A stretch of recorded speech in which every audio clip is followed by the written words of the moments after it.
Предрасудите и стереотипите се навистина многу присутни, особено во Македонија, и нажалост тие не се поврзани со научно базирани и со медицински докази. Напротив, тоа се базирани на гласини кои што се неточни и кои што одамна во медицината е потврдено дека немаат никаква допирна точка со реалноста. Самите податоци покажуваат дека во моментов повеќе од 100 милиони жени во светот користат орална контрацепција. Во Македонија процентот е многу низок, односно таа е на самото дно на листата на земји во кои што жените користат орални контрацептиви. Во Македонија 1,6% од жените користат орални контрацептиви, а во споредбено со другите земји, па и оние најконзервативните, како што се Саудиска Арабија, да речеме, каде што жените користат 6% од жените користат контрацептиви, во Италија 15%, Австрија 20%, Германија 30%, Франција 36%, Луксембург, Данска, Холандија 40%. Во колку направиме една паралела, ќе видиме дека навистина во нашата земја има многу големи предрасуди и стереотипи, а сите тие не се базирани на медицински издржани податоци, напротив, базирани се на гласини и на податоци кои што се пренесуваат од еден неинформиран на друг неинформиран човек. Жалосно што се уште и медицински професионалци има кои што навистина се уште не се доволно информирани за оралните контрацептиви. Од друга страна, оралните контрацептиви представуваат најистражен лек досега и е докажано дека сите овие предрасуди и заблуди се неточни и непотврдени.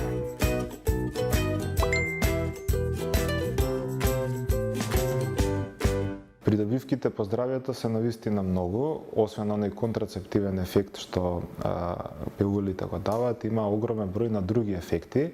Најпрво, тоа што многу ретко луѓето го знаат, е дека контрацептивите го намалуваат ризикот од рак, односно ризикот од карцином. Ризикот од карцином на јајниците го намалуваат за 40 до 80%. Тоа е во зависност колку долго се употребуваат контрацептивите, што подолго се употребуваат и ризикот за рак повеќе се намалува. Исто така го намалуваат ризикот за карцином на матката, односно на ендометриумот, на трешната слузница на матката, го намалуваат ризикот за колоректалниот карцином, значи за дебелото црево, ризикот за појава на реуматиден артрит го намалуваат за 40%, намалуваат ризик за појава на бенигни промени во дојките, намалуваат ризик за појава на цисти, функционални цисти во јајниците. Тие се во прва линија лек на избор за менструални пореметувања и најчесто во нашата земја и за тоа првенствено со користи. Значи сите оние проблеми со менструациите, како што се премногу обилни, неправилни менструации, понатаму болни менструации, PMS, сите тие симптоми и проблеми со кои што се судрува жената, прв лек на избор се оралните контрацептиви. Понатаму, оралните контрацептиви исто така се и прв лек на избор за полицистичниот оваријален синдром. Значи тоа е една состојба каде што има хормонско пореметување кај жената, каде што има полицистични јајници, а тоа носи во свој ред и хиперандрогена состојба, значи поголемо присуство на машки полови хормони, а со тоа и поголемо присуство на поголема веројатност за присуство на акни, масна кожа, во акнетост и сите тие секундарни ефекти од тој полицистичен синдром, значи оралните контрацептиви го третираат. Така огромен број на болести и на состојби оралните контрацепции помагаат и спречуваат, што значи дека нивниот ефект за контрацепција е дури и ставен во втор план со оглед на сите овие други бенефити што тие ги даваат.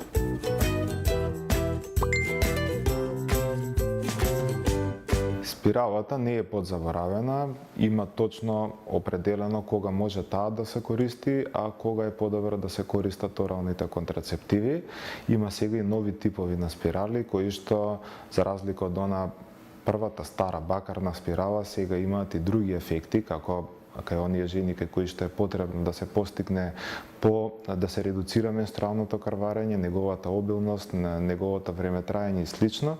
Има посебни типови на спирали кои што ослободуваат одредени материи само локално во слузницата на матката и ги постигнуваат тие потребни бенефити. Така да спиралата, далеку од тоа дека е подзаборавена, таа исто како и контрацептивните таблети со текот на времето се повеќе и повеќе се усовршува.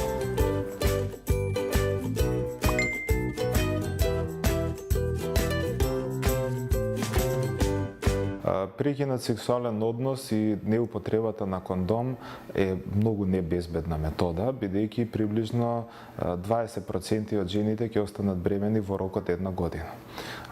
Од друга страна, оралната контрацепција обезбедува 99,5% теоретски и 100% сигурност во колку се употребува идеално. Што значи дека освен оној контрацептивен ефект, употребата на кондомот е многу важна и за избегнување на сите оние сексуално преносливи болести, кои што навистина имаат огромен замав особено во последните години, а секако и сите оние последици кои што тие сексуално преносливи болести ги носат.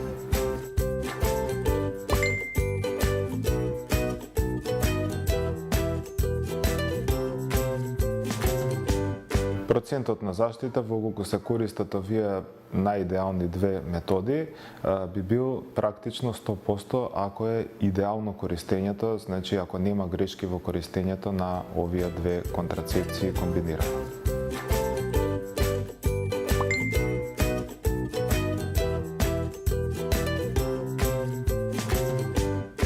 Советот е веднаш од кога ќе почнат со сексуалните односи, а уште подобри и предходно, да се обратат кај својот гинеколог, да добијат совет, да бидат разбиени сите оние стереотипи, да бидат одговорени сите прашања, за да со својата информираност, значи со сите оние редовни прегледи што се прават кај гинекологот на време, да бидат препознаени сите оние потенцијални проблеми, а и она што е најважно, да не дојде до тие проблеми во колку бидат правилно информирани, да можат самите да се заштитат, да го изберат оној контрацептив за нив кој што е најидеален и секако да имаат дете во оној период кога они за тоа ќе одлучат.